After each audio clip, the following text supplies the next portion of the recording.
Alright, what's up y'all, LakerFan here. As I about to tell today's video, here to rank all the shooting badges in NBA 2K23 in tiers. I hope y'all enjoy. If you do, for to drop a like, sub if you're new to them noties, all good stuff, and like always, try to one to 2,000 likes. Now, like all the other three with the finishing, defense, and playmaking badge tier list, these are my early impressions. Obviously, there's a lot to be still adjusted to and changed within the fact that this is only 2 weeks of playing the game. So by the time that the next one comes around for season 2, I'm sure a lot of things will be way more in tune and just way more refined as far as the list goes. But I do feel pretty good about my knowledge as far as the shooting badge one goes, even though I haven't even taken a jump shot myself in this game. I've played with a lot of guards, I've defended a lot of people, I have analyzed all types of stuff like that. So again, for those who don't know me, I am very heavy on slasher type builds of 25 3-pointers, so I do understand if you're a little bit weary of taking my insight from stuff like this. But again, I analyze the game in a lot of introspective ways and really pay attention to stuff like this. So obviously, I'm not going to sit here and say I know what I'm talking about from a first-person perspective, but definitely feel like I have some pretty good knowledge on this stuff. Now, to start us off, I will say the one badge that I don't know is volume shooter. I haven't played with anybody who runs this yet. I don't know if I've played against anybody that runs it either, for that matter. So to be fair, I don't really know much about volume shooter. If you want to leave your feedback in the comments on it, feel free to. Feel free to scroll through the comments if you're a little bit curious as to what other people have to say about it as well. But anyway, moving along in the list, I'm going to be putting slippery off ball in the E tier. Personally, I feel like this badge is not that great, especially for the sake of me being an inside big man, and I put one extra shooting badge on my build for hitting level 39. It really does not feel like it does a whole lot, to be honest with you, as far as the cleanliness of getting off screens. Now, to be fair, the badge is supposed to be used for getting around screens or navigating off-ball screens. Now, to be fair, that can be used very well in this game, but in my opinion, the off-ball dexing or just movement around off-ball screens is already elite in this game. I don't think you need slippery off-ball by any means to do stuff like that. I don't think juking and using your right stick to do off-ball screen maneuvers and stuff like that is ever worth it in the first place either. So personally, I don't think slippery off-ball is worth anything. It's really an F tier badge, if I'm being completely honest. I just took the F tier out of this and put it as the don't know tier. So anyway, I will say though, I will continue to test this as an inside big man, see how I feel about it in comparison. I now am going to have 2 builds. The Ben Simmons one is not going to be using slippery off ball, whereas the Giannis one is going to be using slippery off ball because that's where I put the badge point. So I will be able to analyze stuff like that, let you guys know how I feel about it, but to be fair, there's only so much power bronze can even do in that aspect as well. So I figured I'd just try it and test it out. Alright, so we're actually not going to have any D tier shooting badges. I feel like there are a lot of really good badges. I was debating maybe putting volume shooter in D or C, to be fair, but again, I don't have enough information on that myself, so I wasn't going to misinform anybody in terms of something that I don't truly feel like I know enough about. So personally, you could maybe make the case for something being in the D tier, but as far as for me, I have clutch shooter, amped, space creator, and guard up in the C tier. Clutch shooter is only going to be activating late in games. As far as my knowledge goes, it's going to be around 13 to 14 points in a park game, may even be 15 or something like that. To be fair, I'm not exactly 100% knowledgeable on this, but it does give you a massive boost. Of all the ones that are in the descriptions of the badges, clutch shooter is the only one that says it grants a large boost. Every other thing is literally just a regular boost. And me and my boys, between Kitchen, AK, we've all been pretty hip to the fact that clutch shooter is one that actually does go crazy. This is why you see some really crazy game winners and stuff like that in past years as well in Pro-Am, where clutch shooter is activating. Now, there is another badge mentioned in today's video, which is Comeback Kid. We'll talk about that, and it kind of goes a little bit hand in hand with clutch shooter, but not exactly. But we'll keep you posted on that. But anyway, clutch shooter also works on free throws as well. So if you're someone like me who is putting one extra badge point into an inside big man for slippery off ball, if you end up being able to core this badge on bronze, you could actually put it on clutch shooter as well, and this is going to help you with late game free throws if you're maybe someone who has a lower free throw rating on your build, or just in general if you really do want that help even on a shooting build that does have good free throw. You want to be a very reliable late game free throw shooter, on top of the fact that you're going to be boosting your late game shooting abilities just in general in those close games. Next up, we have Space Creator. This is going to be a shooting badge instead of a playmaking badge now in NBA 2K23. Space Creator is not only still going to allow you to drop people, which really is a playmaking badge sense if you ask me, but it's also going to help you shoot off of step back jumpers and stuff like that, spin jumpers, etc. The Ticino style. And I got to say, it does look like a viable play type or strategy, so to say, or just a way of playing, but I gotta say, not many people do it.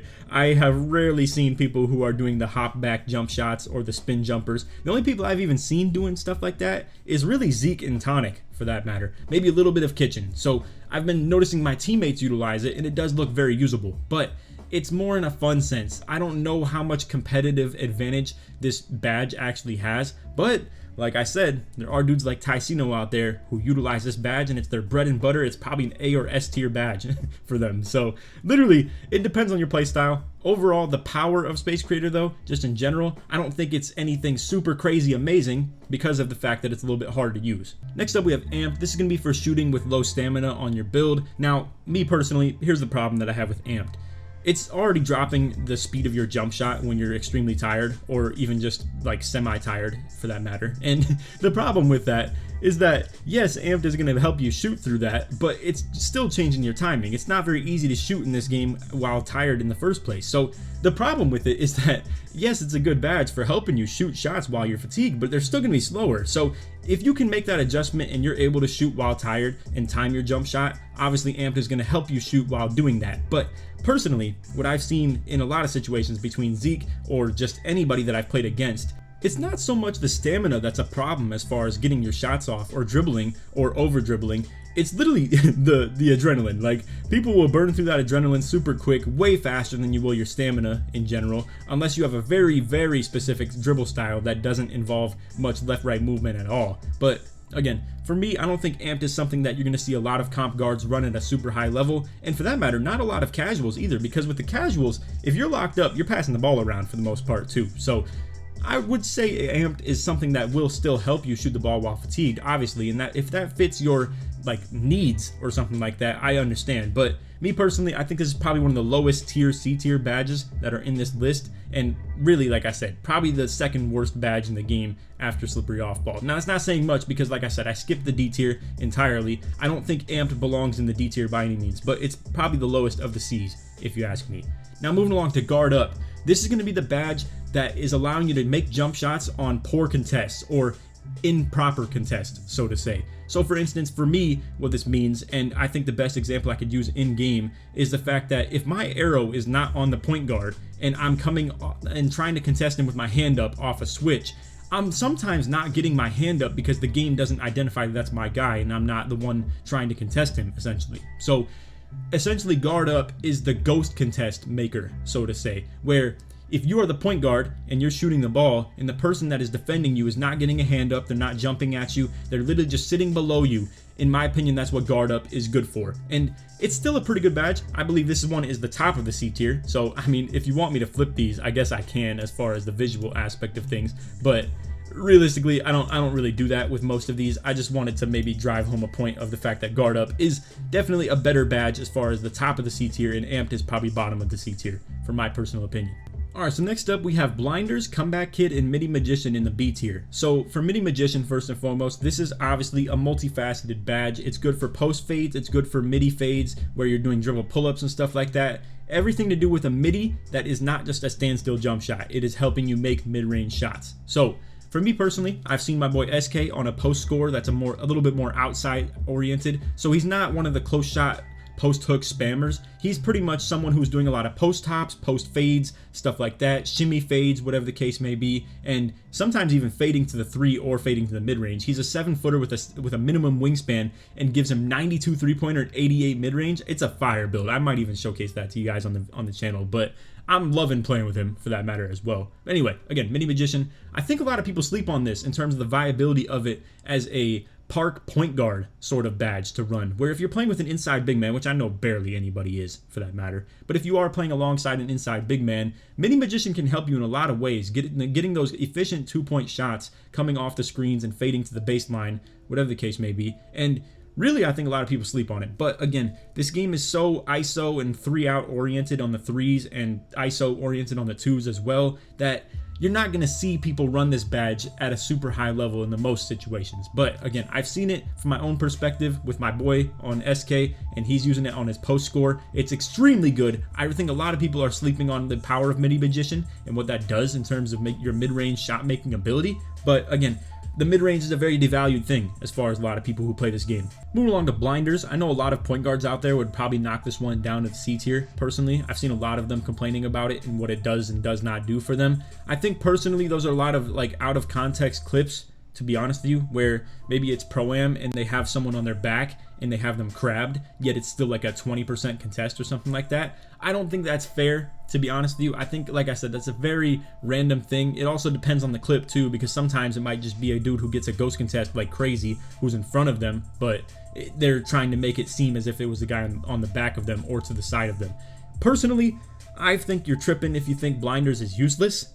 Obviously, I will say you can maybe make the case, like I said, maybe I put it in the wrong tier as far as being in the B instead of the C, but realistically, this will still help you make shots as far as the whole side contest or people being in the wrong spots, maybe playing one side of you, like taking away your left side ball hand super hard. And you know, we'll just go ahead and do this where I have blinders at the bottom of B and then Middy Magician and Comeback Kid toward the top of B. I would say it's probably more listed in this order where blinders is probably the worst B tier, Comeback Kid is in the middle, and Middy Magician is at the top. But for Comeback Kid, personally, I think this is a very slept on badge. This badge is going to be activating even when you are down 2-0. And it's not the severe boost that Clutch Shooter gives, like of the extreme power that it gives you, because it's so in a specific time period of a game that 2K would have to reward you in a very extreme way. But for Comeback Kid, this is going to be activating, like I said, even at any given time that you are down in a game. I think it's an absolutely great idea to run for Rec Center, whether it's like Comp Pro-Am or anything like that too.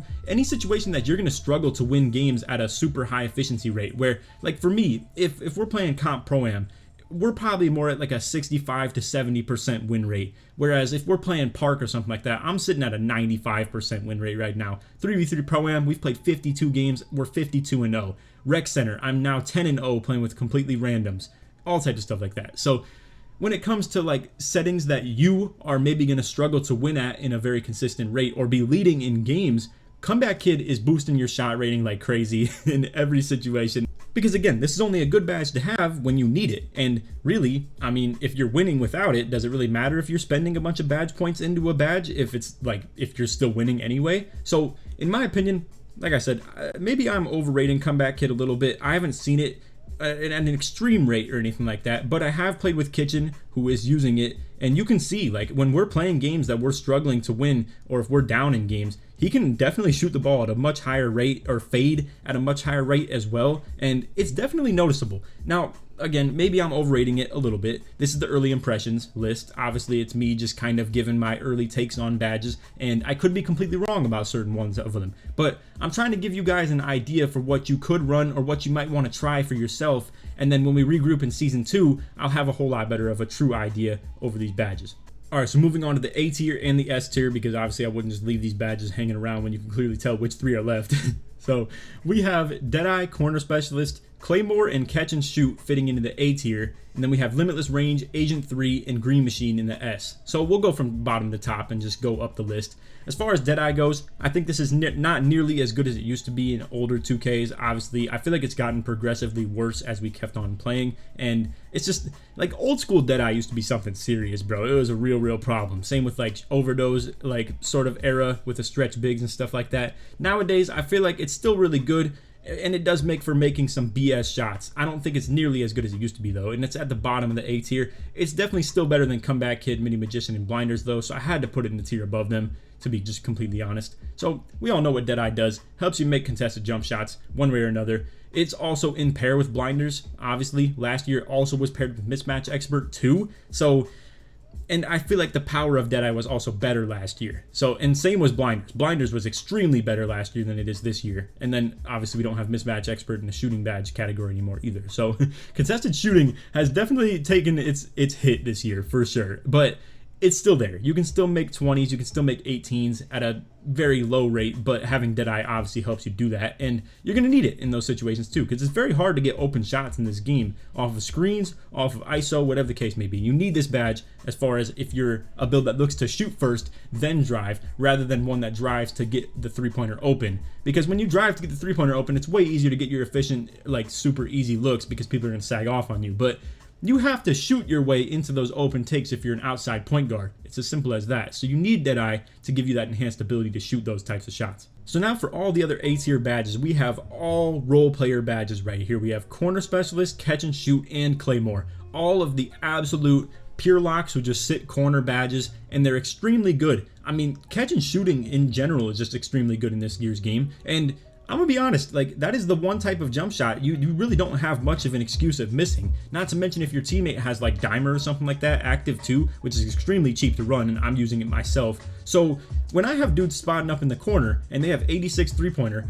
with gold catch and shoot, gold corner specialist, and gold claymore, that's a huge boost. And again, claymore is going to be for you sitting still, and the longer that you sit still until your catch and shoot is active, aka like if you're sitting there in the corner without the ball for 4 seconds or more, you're at the maximum boost ability that you will get with claymore. And then let's be real, these other two badges are very self-explanatory. Corner specialist is literally just for corner shots. You could be a point guard that's fading to the corner, you could be a corner spot up that's just sitting there and just standing still. It's literally as simple as that.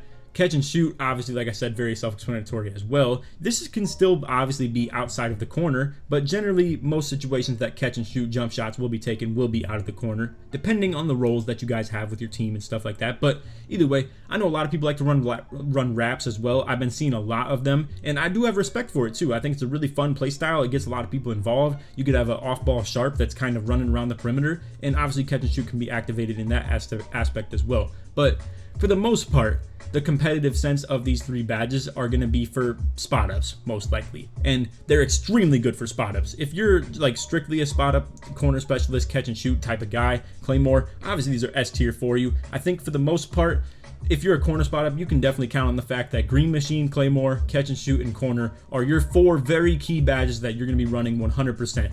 Deadeye, probably very unlikely that you run limitless or agent 3 or anything like middy magician or anything like that, so just keep it as simple as that. Anyway, moving along to the S tier, we have limitless range. This is going to be extremely good for pick and roll point guards. I don't know if this is something that's really S tier for the ISO PGs or anything like that. Generally, I feel like you can get your 3-pointers off on hopbacks, walkbacks, stuff like that, where you're baiting them into your guarding your drive a little bit more. Limitless range is going to be a whole lot more for pick and roll stuff, where you can shoot through those little gaps in the defense. Not to mention, we just talked about the catch and shoot kind of wrap offense where you're running around off balls a sharp. Limitless range is still very good for that too. The fact that you can shoot from deep definitely opens up your game quite a bit, where maybe you're on that catch and shoot pursuit and you're able to get yourself open off ball, yet you're not exactly hugging the line. And it's definitely nice to be able to take those types of shots as well. So again, to me, this is more of an outside point guards type of badge, and definitely a pure sharps type of badge as well. But this has to be S tier with the enhanced ability of your shot selecting that you can get. But again, if you're a true ISO PG, it's probably more like A tier for you, if we're being completely honest. All right, now Agent 3. These two badges right here with Agent 3 and Green Machine are by far the two best when it comes to shooting, in my opinion, in 2K23. So Agent 3 is going to activate on not only fades, but also what seems to be quick stops too. So it's activating very often. It seems as if it's stop and pop and Circus 3s combined from last year, but not quite. Obviously Circus 3s was sort of like the Space Creator type shots now too, so it's hard to explain because it's really just fades and quick stops. So it's really the Circus 3s aspect of the fading, but then it's also the quick stops as well, and it's popping up for people extremely consistently. I think if you're a point guard, you have to be running this badge at an extremely high level. And to talk about Green Machine's a badge that you have to be running at a high level no matter what your build is, because only greens go in 2K23. It is extremely rare that whites go in 2K23. I mean, I could probably count on 2 hands how many whites I've seen drop in this entire game. Probably less than that, to be honest. And I've played nearly 350 games combined in all things considered. So it's pretty crazy. You definitely want Green Machine at the max level for any build that you're running. And I think if 2K was smart, if they could change tiers and stuff like that, I don't think you could do that on people because they've already made their builds to fit those certain tiers. But I guess, yeah, that'd be pretty grimy. But either way, Green Machine has to be in the tier 3 if we're being realistic. I mean, on every build, because you have to run this. You absolutely have to run this if you're a shooting build in 2K23 at the highest level. It's literally as simple as that. What this is going to allow you to do, in case you don't know, it's just going to allow you to green more. It's literally as simple as that. Now, the one knock to this badge is that you have to hit consecutive jump shots to be able to activate it. So once you miss that jump shot, you have to start your progress all over again. Now, to be fair, I do not know the accumulative aspect of Green Machine. I don't know if it's only 2 shots that you have to make, like as in if you make one, then it'll start boosting the second one, and it's as simple as that, or if it continues to keep on boosting as well after you keep on making shots. So with Green Machine, in my opinion, you have to be a little bit more selective with your shot selection. If you're someone who's just coming out here and spamming shots, honestly, it's probably smarter for you to just run volume shooter or something like that, depending on how good it is. Because if you're just going to be a chuck fest who's going to be missing shots very consistently and breaking that chain of Green Machine, then it doesn't make a whole lot of sense to run this at a super high level. And for that matter, maybe not even at all. I don't know. It's hard to say because, like I said, you have to green the shot to make it. It's just you're not going to be receiving that crazy boost if you're not making consecutive shots. And again, I'm not the most educated when it comes to how many do you have to green consecutively as far as the importance of it. If you guys know that you just get the boost on Green Machine after making one shot and then the next one gets boosted, feel free to leave that in the comments 100%. But the fact that you have to green them all to be able to make them in this year's game, it literally just makes sense that you have to run Green Machine at a high level. So that is my expertise on the shooting badges. I know, like I said, I'm someone who doesn't take a lot of jump shots, but I have studied this from afar at a very high rate in this year's game. So I hope you guys appreciate the analysis. If you do, feel free to drop a like, sub if you're new, turn on them noties, all that good stuff. And like always, try to one to 2,000 likes. If you made it to the end of the video, put shot or put green in the comments. Short sportsman all the way through. But anyway, that's all for the video. I hope y'all enjoyed, and feel free to check out any of the other tier list videos we've done, from the finishing to the defense to the playmaking. I thought about doing takeovers and takeover perks this season, but honestly, I think I'd rather wait till season 2 to even do them. I'm not educated enough in the power of each takeover, or especially takeover perks for that matter. We haven't even seen Accelerator for that matter. I mean, there's probably like a couple dudes in the whole game that even have that, and there's so many takeover perks that I either don't have access to or haven't tried. I maybe will make individual videos talking about the ones that I think are really cool or really good, like I did with Saboteur. So anyway, that's all for the video. I hope you all enjoyed. Like I said, if you did, feel free to drop a like, sub if you're new, turn on the noties, all that good stuff. Put green or put shot in the comments if you made it to the end of the video and you want to show your support. Other than that, take it easy, man. Peace.